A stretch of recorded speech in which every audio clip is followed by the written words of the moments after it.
Buenas tardes, nosotros somos el equipo 7 y estamos conformados por Samuel Contreras Aguilar, Gerardo Vega Ramírez, Rogelio Gutiérrez Tula y José Salvador López Miranda, y vamos a presentar la creación y diseño de una fuente variable. Ok, entonces para comenzar, usamos una fuente senoidal de 60 Hz, que es lo más común en México. Para darle el voltaje, usamos el voltaje offset, que lo tomamos con voltaje pico. En este caso es de 170 volts pico, que corresponde a 100 volts RMS. Esto es lo más común en México, por eso usamos esta. Ok, y dando continuación, usamos en el transformador, usamos un transformador reductor con una relación 4:1 para que de aquí entraran 120 volts RMS y salen 30 volts RMS, que era lo que necesitábamos para nuestro circuito. Ok, para lo que sigue creamos un puente rectificador con los diodos MR754 que resiste 400 volts y 6 amperes. Con ello bastará para utilizarlo en nuestro circuito. Existen otras opciones como diodos de 3 amperes que también se podrían usar. Nosotros optamos por usar esos para no limitar tanto nuestro puente de rectificador y tener un margen mayor de resistencia para asegurar un correcto funcionamiento. Ok, a continuación les explicaré lo que fue el cálculo del capacitor. A la salida del puente del rectificador se coloca un filtro de capacitor con un valor que se desconoce, por lo tanto lo vamos a calcular con la siguiente fórmula. Es el voltaje de salida, que es el voltaje CD, igual al voltaje M, que es el voltaje de entrada, menos la corriente de salida esperada, que es ICD, por 4 por la frecuencia, por el capacitor.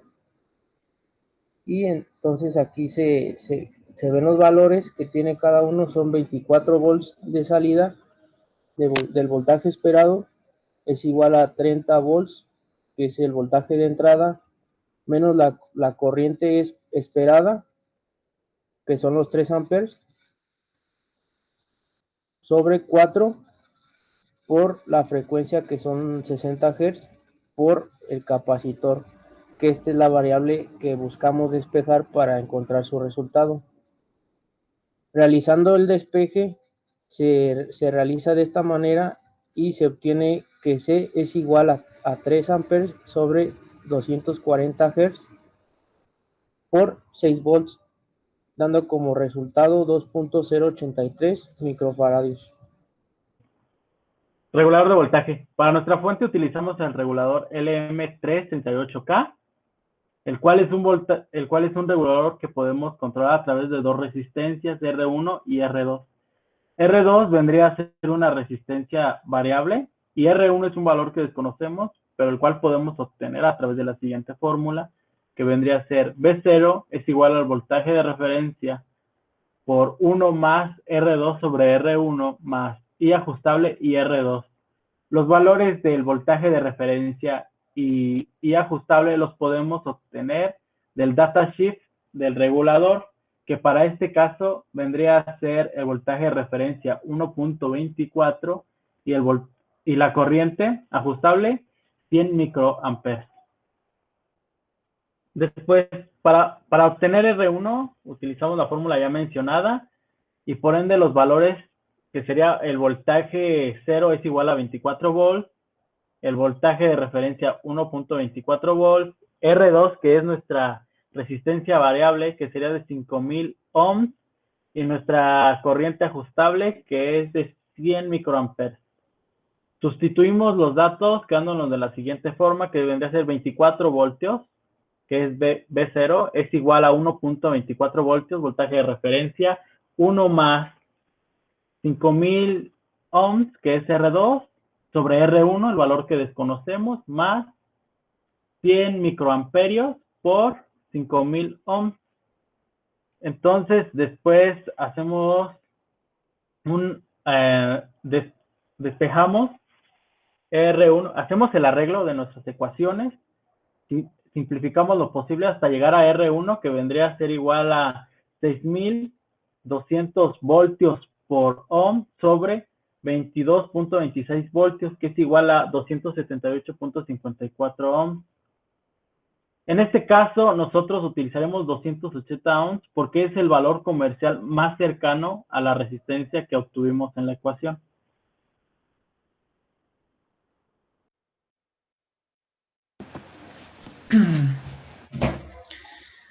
Por último, una vez ya construido nuestro circuito, se ve de la siguiente manera. Colocamos un capacitor de 1 microfaradio para proteger el circuito y a la salida ya tenemos 24 volts, pero la corriente no nos mide correctamente los 3 amperes, por ello colocamos una resistencia que, haciendo la relación con la ley de Ohm, nos da de 8 ohms colocada a la salida. Después medimos los valores que nos arrojaba y ya nos daba 3 amperes de salida junto con 23 volts también de salida, ambos de corriente directa. Y con ello concluimos que la fuente está funcionando correctamente y entregando los valores esperados, con una entrada de 170 volts pico que corresponden a 120 voltaje RMS, que es lo que usamos comúnmente en nuestro país.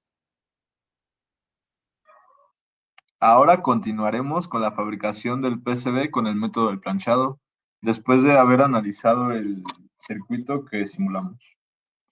Ahora presentaré los materiales y herramientas que necesitaríamos para crearla de manera física. Vamos a necesitar el PCB layout, papel cauche sin adhesivo, placa fenólica, lija de agua 1000, un recipiente, guantes, soldadura y pasta para soldar, obviamente también el cautín, ácido férrico, unas pinzas de punta fina para electrónica, brocas de un 16avo, Dremel o motoherramienta con disco de corte, cinta adhesiva, masking tape, plancha de ropa, alcohol 96 y acetón. Después seguimos con lo que es la impresión. Pues en primer paso, pues consiste en configurar nuestro PCB layout. Esto estará en función de las dimensiones a las cuales nos estamos acoplando. El diseño consiste en organizar los elementos de la placa de forma correcta y lo más ordenada que se puede. Después de esto, pues lo exportamos a un PDF para poder imprimirlo. Para que funcione, la impresora debe ser láser. Ok, a continuación es la preparación de la placa. Para la preparación de la placa consiste simplemente cortarla en el tamaño requerido y limpiarla bien utilizando alcohol etílico. Seguido de esto utilizaremos la lija de grado 1000 y lijaremos la superficie cobriza de la placa tratando de dejar un acabado espejo. Y por último volveremos a limpiar con el alcohol etílico. La transferencia de layout. Para la transferencia de layout es necesario colocar el PCB layout cara abajo, o sea, hace que la tinta esté en contacto con la superficie cobriza de la placa fenólica.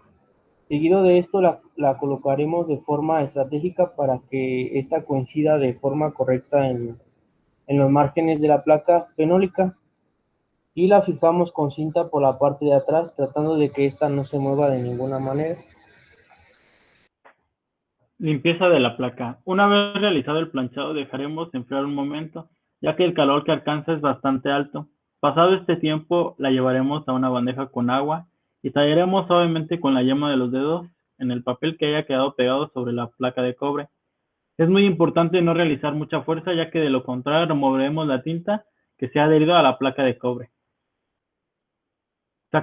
Secaremos muy bien la placa fenólica con un poco de papel y nos colocaremos los guantes de protección para realizar lo siguiente. En una bandeja colocaremos un poco de solución de ácido férrico, suficiente como para cubrir la superficie de la placa. Sumergiremos la placa boca abajo de forma que siempre esté en contacto con el ácido férrico. Menearemos suavemente de vez en cuando para acelerar el proceso de remoción de material. Es muy importante tener mucho cuidado con el ácido férrico, ya que puede causar quemaduras en la piel. Una vez el cobre se haya disuelto en el ácido férrico, la sacaremos y la lavaremos muy bien con agua fría para detener el proceso Pasado de esto, la volveremos a secar y la dejaremos un momento al sol. Para la perforación, ocupamos una broca para madera de un 16avo. Tenemos que tener en cuenta que esta broca es muy delgada y debemos tener cuidado al aplicar la fuerza porque se puede doblar o astillar y puede causar algún daño. Por ello recomendamos utilizar gafas para este proceso. Para la colocación de elementos y soldado, debemos tener mucho cuidado al momento de soldar en cuanto a la polaridad de nuestros dispositivos. Y vamos a utilizar pues el cautín y estaño 4060 para asegurar una buena soldadura. Pues tenemos que calentar muy bien el cautín y colocarlos unos segundos sobre la superficie que vamos a soldar con nuestro elemento. Seguido de esto colocamos un poco de pasta para soldar y soldadura para llevarlo a cabo. Con esto ya terminamos el proceso de elaboración de nuestra placa y ya una vez simulado el circuito, pues ya podemos garantizar que el funcionamiento es el correcto. A continuación vamos a mostrar el funcionamiento de nuestro circuito en multisim y vamos a primero verificar que al 100% de nuestro potenciómetro a la salida nos entrega 2.975 amperes y 23.8 volts. Esto con nuestro potenciómetro al 100%. Por ende, si reducimos la capacidad, se tiene que ver reflejado en ambos medidores. Por ello es que nuestro regulador está funcionando de manera correcta y podemos decir que se realizó correctamente la elaboración de la misma.